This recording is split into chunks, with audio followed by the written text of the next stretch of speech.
Welcome to the Kingdom Corner. I'm Andrew, and with me is the man himself, Mr. Dale Baker. How are we doing Yeah. today? Hey, doing good back at home base here. So having a good time, Out staying there, warm. out there in the winter wonderland. That's right. So I know here in Wichita, and it got up into the 30s. I mean, low 30s, but 30s yesterday, and we were all ready for summer. I mean, it was a welcome change of pace versus the single digits we've been having. Oh yeah. I mean, up here in Maryville, we got down that Sunday night where I think it got down to -30, and so that was pretty cold. And it was 22 yesterday, and people were just out there skiing. So it was great. Well, good, good. So, in this episode, we're going to be talking about the Chiefs versus the Bills matchup in the divisional round of the playoffs. I mean, we're here, Dale. The playoffs are here. We're in full swing already. So, we're going to break down kind of the Chiefs and Bills, how they face each other in the past, in the regular season, especially in the playoffs. We're talking about the Chiefs and Bills' current run, talk about some keys to the game and our score predictions. So, hang with us here for just a minute. Mahomes looks to throw it. Pump faking right side. He wants it. A comeback cut. It is caught by Kelsey. Touchdown! Kansas City. The game is over. The Kansas City Chiefs are champions. How about those Chiefs? All right, Dale. So the Chiefs are going on their first road game in the Patrick Mahomes era. In the playoffs this week. So going up to Upper New York to the Buffalo Bills homeland there. Yeah. So it's pretty amazing just to think about that. I mean, to say that out loud. I mean, they've gone. Mahomes, this was his sixth full year starting, right? Yeah. And so his first five playoff game, five years were all at home, and then the Super Bowl obviously away, a neutral site, if you will. I don't know if that Tampa Bay was a neutral site, but a neutral site. So I don't count it neutral, but all the pros do for whatever that means. yeah, and then the first road game. I mean, that's incredible. So Yeah. he's just rolling, and we've said it. I think we say it every week how lucky we are to watch the Chiefs, and I think it's only fitting that we play the Buffalo Bills. Maybe we can finally put them to bed and rest and kill their spirits once and for all. Yeah. So the Chiefs and Patrick Mahomes and Josh Allen, they've basically, I mean, Patrick Mahomes was drafted a year prior, but he sat out that year. Josh Allen comes in, starts right away. And so, I mean, we've talked about before, we're going to hit again is the Chiefs traded the Bills for the pick to get Patrick Mahomes. And so the Bills could have had Patrick Mahomes. And so I know you ask any Bills fan, and they're going to say, oh, no, we take Josh Allen over Patrick Mahomes any day. But I think you ask just, any GM across the league, you're starting a new team. You don't have any other players, but you get the first pick. Who you picking? Yeah. I think they're going to be taking Mahomes 9 times out of 10. And the 10th one's probably going to be somebody from Buffalo, I'm sure. So, I mean, Josh Allen's great. I think there's a lot of upside. He is the way he runs, the way he throws, the way he competes is just incredible. But yeah, I think I'm taking Mahomes, and I may be a little biased there since we've had him. And I mean, just the success he has, not only in the regular season but in the postseason, has all the awards. I know a lot of people want to compare like this is the new Tom Brady, Peyton Manning. But Peyton Manning usually had all the success in the regular season, and Tom had it in the postseason. The problem is Pat has it both. So is he Peyton Manning and Tom Brady, and Josh Allen's Big Ben? Yeah. Josh Allen is a big guy. I mean, he's huge. So the average height for an NFL quarterback is 6'3", right? And so Patrick Mahomes, he's 6'2". Josh Allen is 6'5". Yeah. So a little bit difference there. But the big thing, like most of these is weight, right? And so the average quarterback is somewhere around 220, 225 on average. So probably about 225 is the average, which is right where Patrick Mahomes sits at. He is 225 on the dot. Josh Allen, however, is 237. Okay. So that might not seem like a big difference to maybe just the average person looking on, but in NFL terms, that extra, 10, 15 pounds makes a big difference. He's got the height, he's got the size, and man, he is something to be reckoned with when he is on the run. Right. which I don't like. I know Josh Allen runs. I think his runs are pretty impressive. But he does it all the time. I think there's like at least a couple times a game he'll run, even the regular season. A lot of times you won't see Pat run during the regular season unless it's fourth quarter or, hey, we need a drive or we need to extend this. He'll, put on his legs. I know a couple times this year he's like, we got to win this game. Yeah. And I'm just going to put you on my back. But I heard this week that Patrick Mahomes, our quarterback, has the most postseason rushing yards in Chiefs history. I believe it. So he passed Marcus Allen this past weekend. Yeah. Well, and in fairness too, we got to remember the Chiefs weren't in the playoffs near this much. Right. Yeah. This is the longest stretch in the playoffs that they've ever had, and so they've had more opportunities. But even still, that your quarterback is leading your team in playoff rushing yards is incredible. Yeah. I mean, a Chiefs fan could probably close their eyes and think of a couple amazing runs. I mean, you think about that 40-yard run in the Super Bowl. You think about that run down the sideline before the half with the Titans. I mean, you just think about you think about a lot of runs where like, wow. Yeah, he even had a big run against the Dolphins this last week. I think it was, if I'm not, I can't remember I was thinking it's fourth down, but maybe it's third down. But either way, he scrambles for about 40 yards.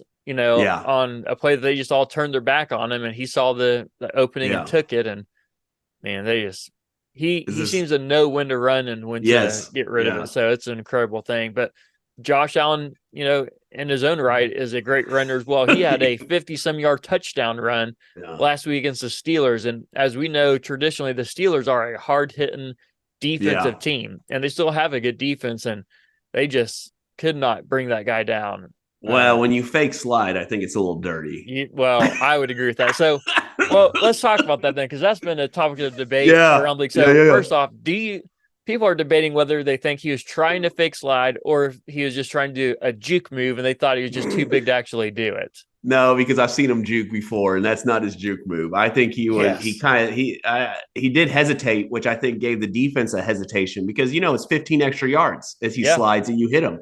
Even if he's going down in his, like if he starts to slide and you hit him, it's not like you're on the ground. It's like, man. And so I think the defense gets worried. And so, I think we see that even with Mahomes, defenses are sometimes scared to like hit him, especially when he's close to that sideline because he's ducked out before. He's got, last AFC championship game. I mean, he was 2 feet out. He was way out. Let's not remind the Bengals that they might get a little upset, but he was out by a long way in that one. Oh, yeah. So I think they need to review that. And the problem is then you put another thing on the refs, right? Like, is he intentionally sliding? Do they blow the call down? So it's a lot of things.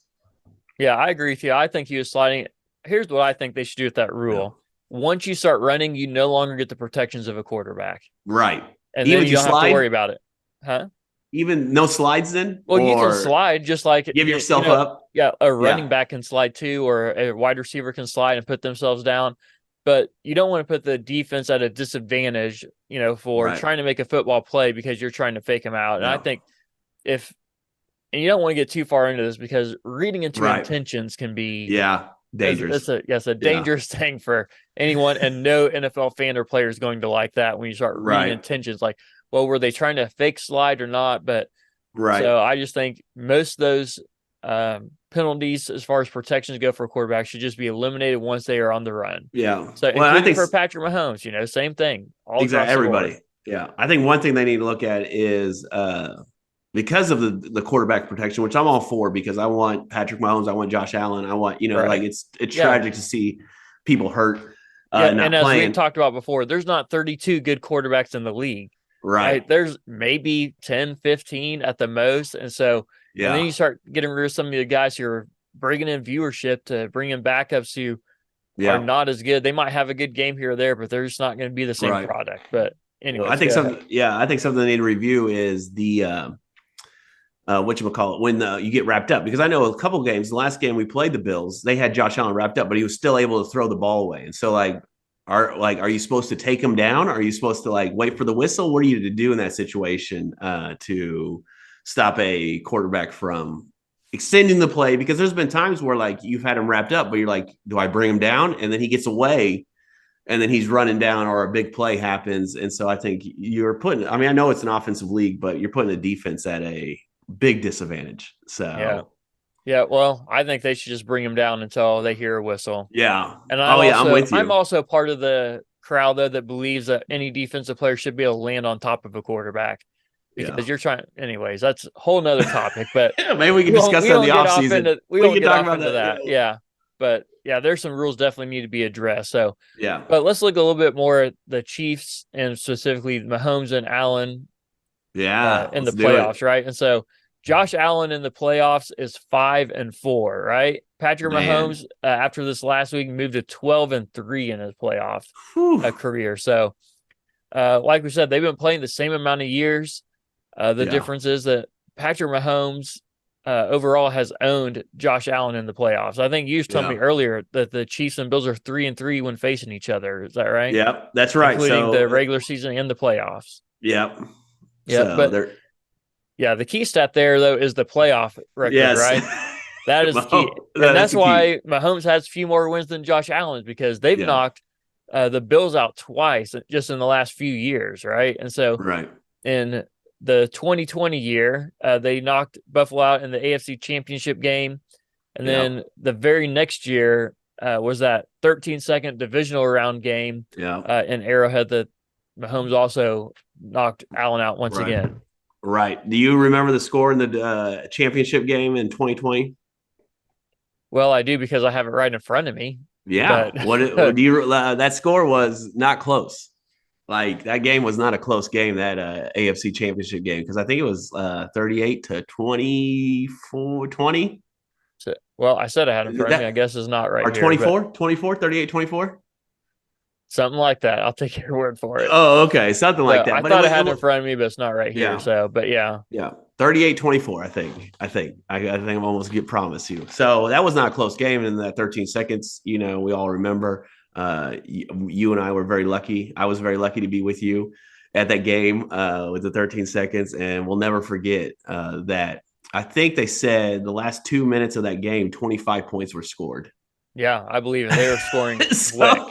It was like a defensive game until that point. Like there wasn't many points being put up. And then all of a sudden they score and win in overtime. And man, it is the greatest game I'll ever see in person. I'm convinced I will never see a better game. That maybe not even on TV. That was such a great game. And you know, it made it a little bit better too that we came out on top. I might not feel the same way if we would have lost, but man, what an incredible game there that was. That Rams game that year was pretty good too. Yeah, 51-54. That 19, I think it was. That was his first year. That Rams game was unbelievable to watch on TV. Unreal. Even though the Chiefs lost, it was crazy.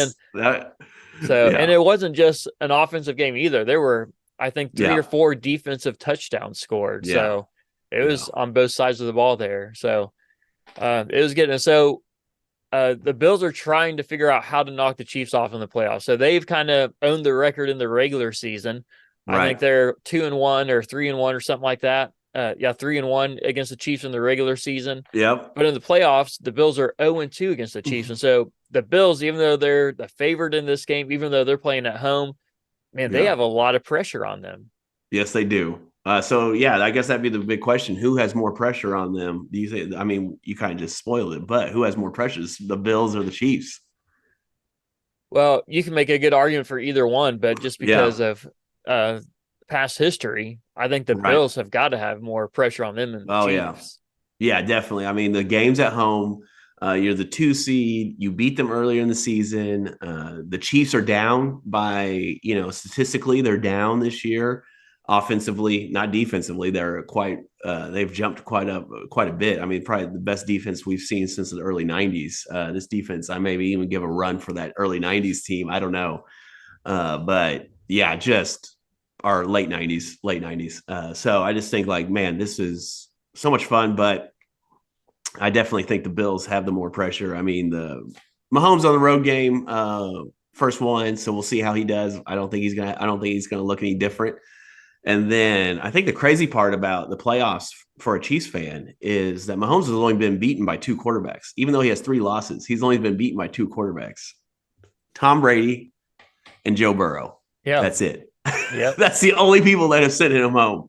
And so Joe Burrow's not in this game. Tom Brady's not in this game. So I'm thinking, hey, we got a good shot at got a really good shot. So speaking of teams that have been beaten or quarterbacks you've gone up against, I saw this the other day and it is too good not to share, right? And so do you know the quarterbacks that Josh Allen has beaten in the playoffs? Okay. Yeah. No, I do not. There's 5 of them that he has beat. So he's beaten Lamar Jackson. Houston, did he beat Deshaun Watson? No. Oh. No, they lost to Houston when they played him with Deshaun Watson.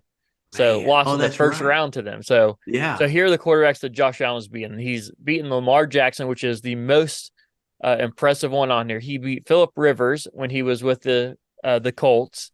Okay. He beat Mac Jones and the Patriots. He beat Mason Rudolph and the Steelers, and Skylar Thompson when he was filling in for the Dolphins. Not necessarily your A-list quarterbacks there. Right. I mean, other than Lamar Jackson, that's the best one he's beaten. So here's the list of the quarterbacks that Patrick Mahomes has beaten in the playoffs. He's beaten Josh Allen twice, Joe Burrow, Big Ben, Jalen Hurts, Lawrence. Well, I mean, the Jaguars quarterback?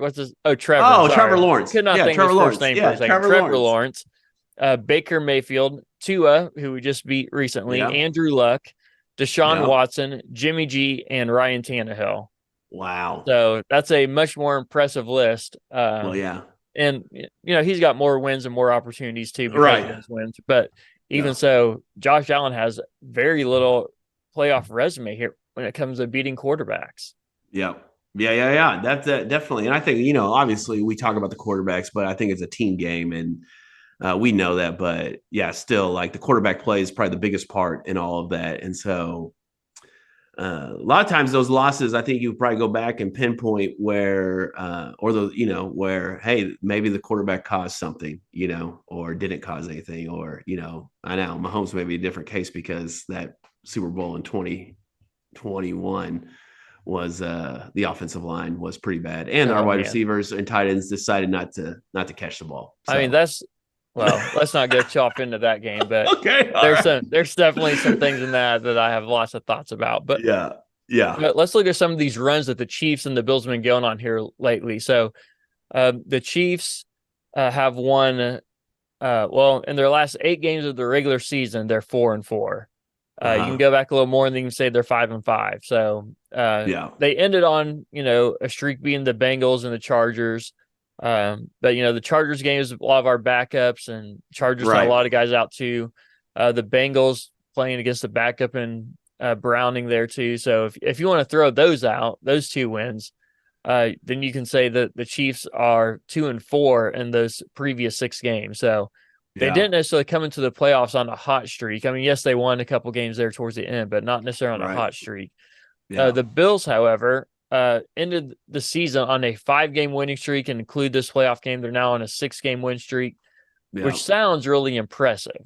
It does. Right? But however, let's look a little bit closer at some of these games here, Dale. Yeah. So they beat the Chiefs 20-17. If you remember, that's the game that Tony lined up offsides after they scored a touchdown, the Chiefs did, to take the lead on a Travis Kelce lateral backwards pass 30 yards down the field to get a touchdown and take the lead. Called back, no good. Tony's lined up offside, so the Chiefs lost that 20-17. And then the Bills' most impressive win in this streak was against against the Cowboys, where they won 31-10. So pretty dominant win there. Then they beat the Chargers at the Chargers place 24-22. Yeah. Not that impressive, seeing the Chargers had a lot of injuries. Then they play, and we're already eliminated from the playoffs, probably at that point. Oh yeah, for sure. That was third to the last game of the season. Yeah. So then they played a division rival against the Patriots at home, by the way, and they won 27-21. They won by 1 touchdown against a team who might be the worst team in all of the NFL. With the third pick in the draft. Yeah. Right? Yeah. So pretty bad. So not a good team. And then they went to the Dolphins and they won 21-14. A Dolphins team has been struggling all along and couldn't get anything going, and they beat them again by 7 points, so by one possession. So yes, they're wins. You take wins any way you can get them in the NFL, taking nothing away from that. But all that to say is, even though they are on this winning streak, they might not be quite as dominant as people think that they are. And how much did they beat the Steelers by? What was the score? Oh, in the playoff game? Yeah. 31-17. Yeah, 31-17. 14 points. Yeah. So, and that's not the Steelers had a chance to tie it up there. I mean, the Steelers throw an interception deep in their own red zone at like the 2 or 3 yard line. Yeah. They also had a chance. Yeah, had a fumble. Then they were down by 7, had a chance to drive and score, couldn't do it. So there were opportunities for the Steelers that they couldn't capitalize on as well. Yeah. So I just think like you would say the Miami Dolphins are better than the Steelers. Yeah, I would. And then the Chiefs beat them 19 points by 19. So yeah. Well, I mean, just something to think of. I mean, like everyone's like praising the Bills for beating the Steelers, like they're going crazy, which drives me nuts because I'm like, well, the Chiefs just beat the Dolphins by 19. I mean, like, and dominated that game, and like made them quit. There was no quit in the Steelers. The Steelers were still playing even when they were trying to win the game. Yeah, and so they still thought they had a shot. I mean, they just like you broke a team, and so I think we'll see. We'll see. It's going to be a great game. I know that. I know it's not. I mean, I would like a 24-38 win, but I don't know if that will happen. Yeah. So let me ask you this: who is most likely, if there's a blowout to happen in this game, who's most likely to get blown out? The Chiefs. Yeah, I would agree with that too. I really thought you'd go the other way on that, but no, I really think it would be the Chiefs. So it'd be like Buffalo gets on a quick start, they score. Chiefs go 3 and out. They score again. Then there's a couple drops, and there's a little frustration. So I think it could get ugly quick. But I just don't think that's because what we've seen from and if you want to throw, I mean, I don't know what the Cincinnati game, right? Yeah, they took care of the ball. They controlled the clock, and they just did what they were supposed to do, and they relied on their defense. So I think that's what and then you see this Miami game. They controlled the ball. They took care of it. Besides that Clyde Edwards-Helaire fumble at the end, which. Who can blame him? It's probably the coldest point of that game. The guy made a great hit on him. But for the whole game, they kept it clean. And so I think if we go into the keys of the game, I think that's probably what it is. Control the ball, no turnovers, no dumb mistakes. We got to stop false starting. We got to stop holding on big plays. We got to stop pushing to the back on big plays. And we just got, let it go. And so just play clean. I think that's the biggest thing is play clean. Yeah, and I'll say this too. A lot of teams this NFL postseason have wasted timeouts. I mean, they're about to get maybe a delay a game or whatever it is, maybe too many men on the field on defense, and they're just wasting these timeouts. And it's going to be 5 yards, right? And so 5 yards here and there. I mean, yes, I can make a big difference, but when you're down towards the end of the game and trying to come back and you have no timeouts to stop the clock, that becomes a very big deal. So the Chiefs have to even be aware of that going into Buffalo. First road game in the playoffs for Mahomes. Don't just waste timeouts. I mean, I'd rather them take – I mean, I don't want them to take one, but I'd rather them take a 5-yard penalty on a delay of game so that they can still have that timeout at the end rather than waste it and need it later. Right. Yeah, I think you saw that with the Rams and Detroit game. If you watch the Rams Detroit game, they only had one timeout at the end, and they couldn't stop the clock to get the ball back. Now, I mean, Detroit did a great job of running the ball and getting first downs, but I mean, like you didn't have the option to stop the clock. And so I think that's key, especially in the second half where you're like, hey, we need the ball back, and those are the offensive timeouts, not the defensive timeouts. And so I think defense will be fine. I think our defense is going to make a statement, bud. Hey, I like to hear that. I think our defense is gonna make a statement until I know Mahomes and Allen are the big thing, but I think our story, which we probably should talk about, is our defense. Our defense is the story this year, and it is historic. Well, anyone who doesn't think that has been paying attention. No, right? Yeah. So the Chiefs' defense has been on a run, like very few teams have before. So. And I'm not saying they're the greatest defense of all time by any means, but they're definitely one of the top defenses in the league who's vastly underrated across the league, or at Oh least, yeah, or at least by the casual fan, they don't realize how good the Chiefs defense has been. right. And so the Chiefs defense has allowed some of the, I think, well, of the teams left in the playoffs, they've allowed the least amount of points per game, as well as the least amount of yards per game. Right. I feel like those are the two stats you want to win in. And those are the two stats the Chiefs lead the league in among the teams left in the playoffs. Right. And so I think another thing to be pointed out, I feel like the officiating has been a lot better here in the playoffs. And so especially with the Miami Chiefs game, there wasn't a lot of, pass interferences. It seemed like they were letting the boys, play. And so I thought that was a good thing for especially. Yeah. I'll say they did call one, but it was declined because they scored, and rightfully so, they should have called it. It was for sure pass interference. Yeah, yeah. So it's like the egregious ones, yes, we want called, right? The ones that are like, oh, that could have gone either way, or like, did he really mess that much? And so Yeah.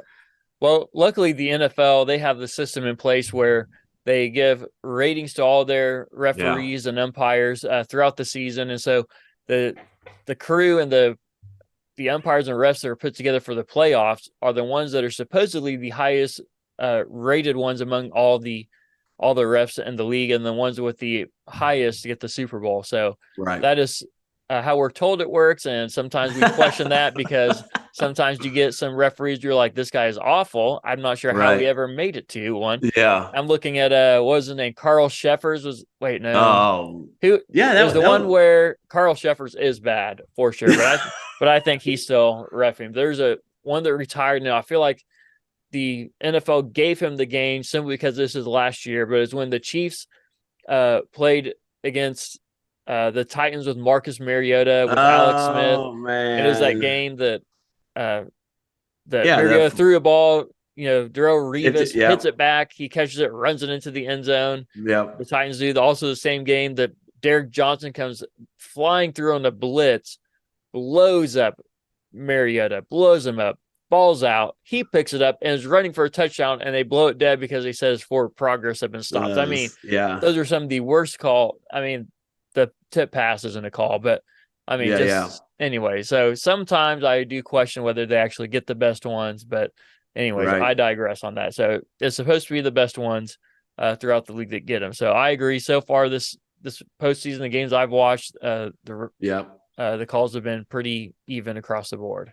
Oh yeah. So it'll be exciting. So what are some of your keys? What do you want to see on Sunday night at 5:30? Well, the keys to the game, the first one is the obvious. You have to stop Josh Allen, and especially his run game. So I would say you got to have a spy on Josh Allen for the game, because in the last few games and a few weeks, he has been killing teams with his legs. Yeah. Right. And we just talked about earlier how big he was for an NFL quarterback. Right. And so because of his size, you have to account for him. Yeah. If he gets to the to the secondary and you're expecting a cornerback to tackle a guy that size, I'm not saying they can't tackle him. I'm not saying they couldn't. Snead could for sure tackle him. Snead is he is a guy that brings the wood and lays it on some people. But typically your safeties and cornerbacks are some of your smaller guys on the field, and Josh Allen's a big guy. So I would say you got to have a spy on Josh Allen for this game and contain his run game. Force him to beat you by staying in the pocket, which he can. Yeah. And so the flip side of that, you also have to contain him while also getting pressure on him. Josh Allen is easy to frustrate. He is. Yes. If you can get him out of his game, you can frustrate him. And if you can frustrate him, you can force him into turnovers and beat them.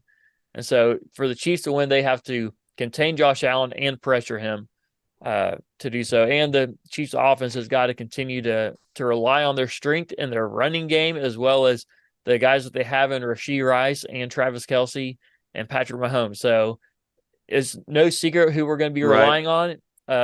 If the team doesn't know who we're relying on, then they're not prepared to play us anyways, right? So it's no secret who we're going to rely on. But even knowing that, we have to say, hey, we know that who we're relying on, and we're still going to beat you with them. So the Chiefs have got to do that to win this game. You nailed it. Killed it. So I think I'm interested, just to add on to that, I'm interested to see the injury report, who's in, who's out.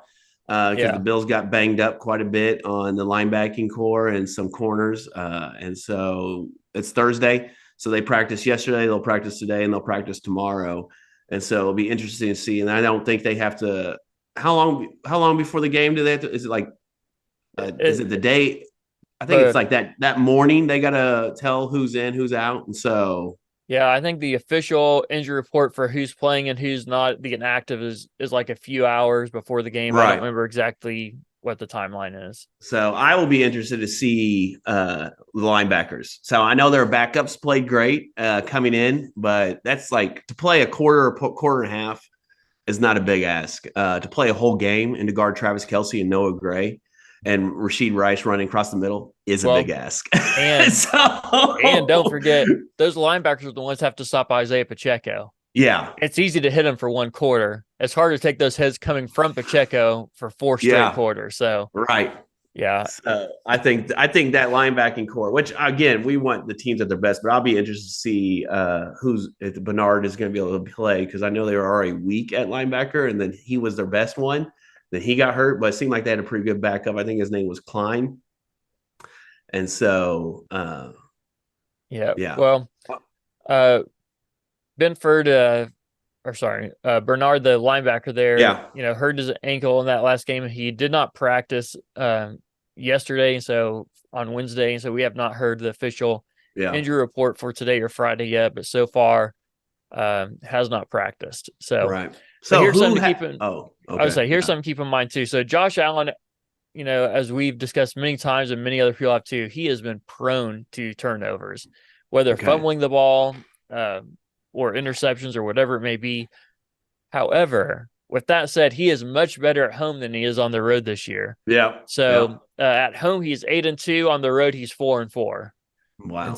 And so his touchdown to interception ratio at home is 21-7.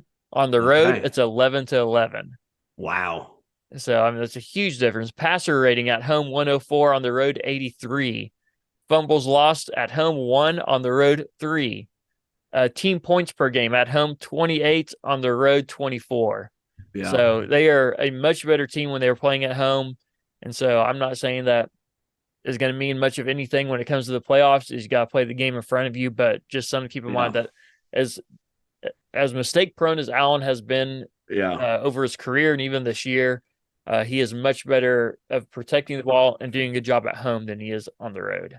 Yeah, and I think he's probably cleaned it up a little bit with the new offensive coordinator. He probably hasn't asked him to do as much. It seemed like this past game, the last couple of games that I've watched of the Bills, seems like they get a lead and then they kind of just like, hey, let's milk it. And if we get and then they've been fortunate where they've had big players and they've gotten big plays and they still scored when they're trying to milk it. And so it'll be interesting to see. So I don't think you can do that against the Chiefs, especially with our defense, and then our offense, especially last week, just turned almost looked like they flipped a switch. And I know it was against a depleted Miami team, but I think just having that confidence, Rashid Rice having that confidence to go into this game. I mean, what was it, 8 catches, 130 yards? Yeah. So should have had 2 touchdowns, but one got wiped out. Yeah, 1 touchdown. So let me ask you this. Who's the dark horse? So the Chiefs win, but who's the dark horse who has to step up to make a big play for us to win? So we know Travis Kelce's got to play semi-good, right, to win. Pacheco's got to play great. Pat's got to play great. Rashid Rice got to be serviceable. But who's the dark horse? Who's your dark horse to be like, watch this guy. He's going to make a big play. Nick Bolton. Oh, Nick man. Bolton is my All guy. right. So he's the guy that's most likely to be watching Allen and spying him. And so him containing Josh Allen and keeping, that middle empty of anybody coming through there is going to be huge. So James Cook for the Buffalo Bills has been running well this year too. So he's going to have to stop the run as well as contain Allen. So he's going to have a big role, and as well as the linebacker playing next to Willie Gay and or Drew Tranquil. So all those guys are going to get playing time, all 3 of those guys. So it's going to be a big thing. So, and even on another note, I saw that Willie Gay, did you see what he tweeted out this week? No, I did not. Oh, no. After this last game, he tweeted out, it's not a shot at any other team. So, calm yourself. Good. That is good. Right. We don't like them firing up another team. But he tweeted out after this game against the Dolphins, says, looks like I might have played my last game at Arrowhead. I love it. He's like, Oh, I loved my time here. He's like, let's end it on a good note, though. Which makes me think, because he's going to become a free agent this year, that maybe he thinks the Chiefs aren't going to re-sign him or something. man. So, which I would hate to see. I'd hate to see. He brings a lot of energy, a lot of juice. I mean, he's kind of like their hype guy. He makes a lot of great plays. Yeah, that'd be sad to see if Willie Gay, that would have been his last game at Arrowhead. So I know the Chiefs, I mean, we've talked about it, and we'll probably talk about it a lot more, but the Chiefs got a lot of big, hard decisions to make. They do. In the offseason. So, but we're focused on this season. That's right. So, all right. Yeah. Well, who's your dark horse for this game? Oh man, I'm going to say, I mean, he's not really a dark horse, but I'm going to say Reed. Justin Reed. Justin Reed is going to make a play. He's going to make, I mean, he's our safety. I think he's made a couple of big plays, but I think he's going to make a big play. And same kind of way what you're saying, Josh Allen running. Josh Allen may get past the linebacking core, and I think Reed will make a big hit, big stop, maybe a blitz, and it'll be glorious. But as soon as you said Nick Bolton, man, I just think of the Super Bowl and putting pressure on Jalen Hurts, and then boom, getting the ball. This opportune. I think that's what we need. We need an opportune score here. So. Defense. Let's rely on our defense. That's right. All right. So, what's your score prediction for Chiefs versus Bills playoff? All right. Division? The Chiefs are favored by the Chiefs are Bills. Favored? No. The Bills are the Bills are favored by 2.5 right now, and then the over under score is 46. So I'm going to go 24-17 Chiefs. All right. So 7-point game here. Yeah. Man, I think the Chiefs are going to come out looking good. I think their defense is going to look good. I think it's going to be close to that, but a little bit different. I think Chiefs 27, Bills 17. Woo! All right. I got a 10-point game there. So a little more than the spread. I mean, Vegas probably knows more about those things than I do, but that's what we got for now. So I'll take either one of those scores as long as the Chiefs come out on top. That's right. So, all right. Well, thanks for joining us in this episode of the Kingdom Corner. This episode is brought to you by Oh Hey Threads, where a portion of every purchase goes to support missions all over the world, one super soft tea at a time. So make sure you like this, subscribe to this, leave us a review. That helps us get this out to all the great people in the world. So check out our website. You can watch more of our episodes or past episodes. Check out more about this podcast, or even buy a t-shirt or sticker if you are interested in that. Man. Find us out online at kkpodcast.com. We'll see you next time right here in the Kingdom Corner.